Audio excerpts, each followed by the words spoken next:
Now we're going to talk about the building blocks of sentences, and those are groups of words called phrases.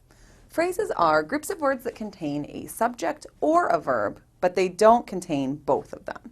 And we use them a lot in our writing. They actually work to add lots of detail and give more information. There's tons of different kinds of phrases. What we're going to focus in on right now are the four probably most popular ones that you'll use in your writing. And the first are noun phrases. Noun phrases simply consist of a noun and any words that describe it. So we've got the very hairy dog.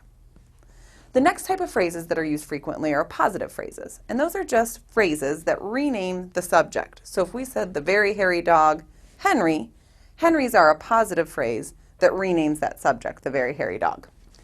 Next we've got verb phrases, and just like noun phrases, they contain a verb and any words that describe that verb. So we've got viciously barked.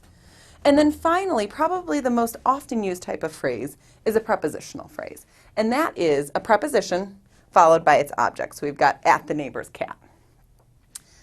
All right, let's talk about why we use them. So tricks, things that will help you guys remember it. Phrases cannot stand on their own. So if you've identified a phrase and that's all there is in the sentence, you don't have a complete sentence. So a phrase will always be hooked up to something else in order to make it a complete sentence. It'll either give it its subject or its verb.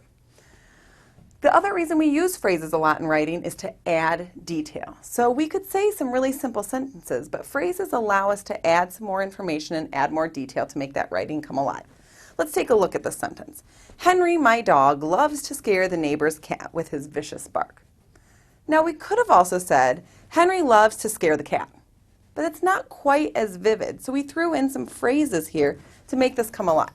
So if we start kind of breaking this down and identifying our phrases, we've got Henry, which is a noun phrase and standing on its own. All right.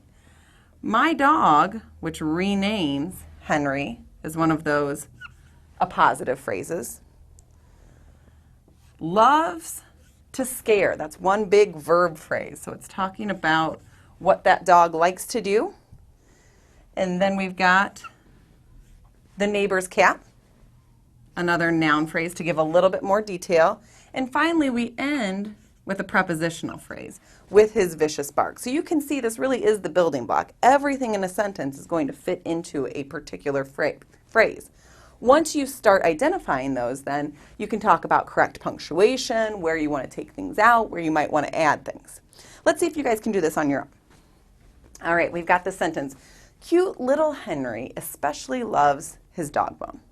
So see if you can break down these phrases, and hopefully what you come up with is cute little Henry. Cute and little are both describing Henry, which is our noun. So we've got a noun phrase there.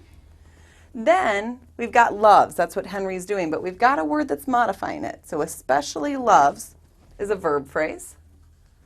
And then his dog bone is a noun. So we've got a noun phrase because we've got those modifying verbs with it. All right, let's take a look at this. His best trick is high-fiving. All right, so the big noun here, the subject, is his trick. But his and best are describing it, so that's a noun phrase. And then the verb here, we've got is high-fiving. We've got to include that whole verb phrase there to let us know we've got a helping verb and then the main verb there. So we've got a verb phrase to make that up. So phrases aren't necessarily a scary thing, but again, like you saw with our examples, they are the building block of your writing, so it's really important to be able to correctly identify what type you have.